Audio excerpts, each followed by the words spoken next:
Sir ಉತ್ತರ ಕೊಟ್ಟಾರ. ಉತ್ತರಲ್ಲಿ ಏನೂ ಇಲ್ಲ. ಲಾಸ್ಟ್ ನನ್ನ ಪ್ರಶ್ನೆ ಇದೆ, ಬಾಕಿ ಹಣ ಯಾವಾಗ ಕೊಡ್ತೀರಿ? ಏನೂ ಇಲ್ಲದಿದ್ರೆ ಕುತ್ಕೊಂಡ್ಬಿಡಿ. ಕೇಳಿ ಸರ್, ಉತ್ತರ ಇಲ್ಲ.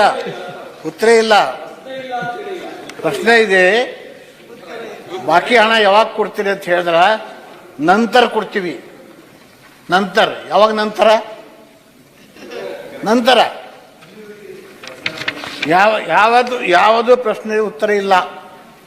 ನೋಡಿ, ಈ ಹಾಲು ಉತ್ಪಾದಕರ ಬಾಕಿ 656 ಕೋಟಿ ರೂಪಾಯಿ, ಲಕ್ಷ ಇಲ್ಲ, 656 ಕೋಟಿ. ಅದರ ಪರಿಶಿಷ್ಟ ಜಾತಿ, ಪರಿಶಿಷ್ಟ ಪಂಗಡ ಎಲ್ಲ ಒಪ್ಕೊಂಡಾರ. ಇಷ್ಟು ಬಾಕಿ ಇದೆ. ಇದು ಬಾಕಿ ಯಾವಾಗ ಕೊಡ್ತೀರಿ ಅಂದ್ರೆ ನಂತರ ಕೊಡ್ತೀವಿ. ಯಾಕೆ ನಂತರ ಕೊಡ್ತೀರಿ? ನಿಮಗೇನು ತೊಂದರೆ ಇದೆ? ಡೇಟ್ ಹೇಳಂತ ಇದಕ್ಕೆ ಏನೇ ಸ್ಪೆಸಿಫಿಕ್ ಬೇಕಲ್ಲ, ಕಾಲಮಿತಿ. ನಂತರ ಇವತ್ತಾ, ನಾಳೆ, ನಾಡ್ದ ಎಲ್ಲ ಗಮನದಲ್ಲಿ ಗ್ರಾಹಕರು, ರೈತರು ಎಲ್ಲಾರನ್ನೂ ಗಮನದಲ್ಲಿ ಇಟ್ಕೊಂಡು ನಾವು ಜಾಸ್ತಿ ಮಾಡ್ತಕ್ಕಂಥ ಕೆಲಸ ಮಾಡಿ. ಸರಿ, ಮುಳಿಯವರು ಇದೆ.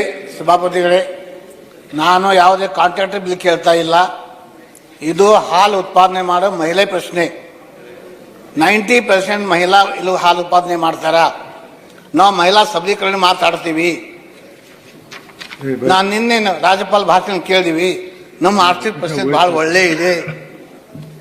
ಸೊ ಹಾಲಿನ ಉತ್ಪಾದಕರ ಬಾಕಿ ಕೊಡ್ಲಕ್ಕೆ ಏನದೆ?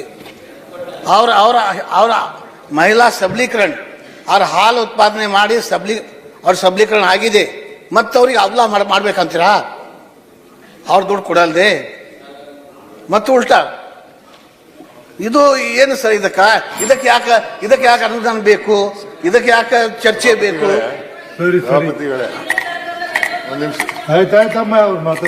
ಸಿಟಿ ರವಿ ಬಿಜೆಪಿ ಸರ್ಕಾರದಲ್ಲಿ 700 ಕೋಟಿ ಬಾಕಿ ಇತ್ತು.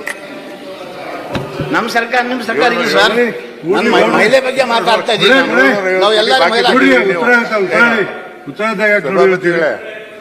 ಬಿಜೆಪಿ ಸರ್ಕಾರ ಇದ್ದಾಗ 700 ಕೋಟಿನ ಬಾಕಿ ಬಿಟ್ಟು ಹೋಗಿದ್ರು. ಏನೋ ಮತ್ತೆ ಎಲ್ಲಕ್ಕಿಂತ ಹೆಚ್ಚಾಗಿ ನಾನು ಮೊದಲೇ ಹೇಳಿದಾಗೆ ಉತ್ಪಾದನೆ ಏನಾಗ್ತಾ ಅದಕ್ಕೆ ತಕ್ಕ ಬಡ್ಜೆಟ್ ಮಾಡ್ತಾ ಇರಲಿಲ್ಲ. ಉತ್ಪಾದನೆ ಈಗ ಎಷ್ಟು ಬರ್ತಾ ಅದು ಲೆಕ್ಕ ಹಾಕೊಂಡು ಈ ಸಲ ನಾವು ಆರ್ಥಿಕ ಇಲಾಖೆಯವರು ಕೊಟ್ಟಿದ್ದೀವಿ.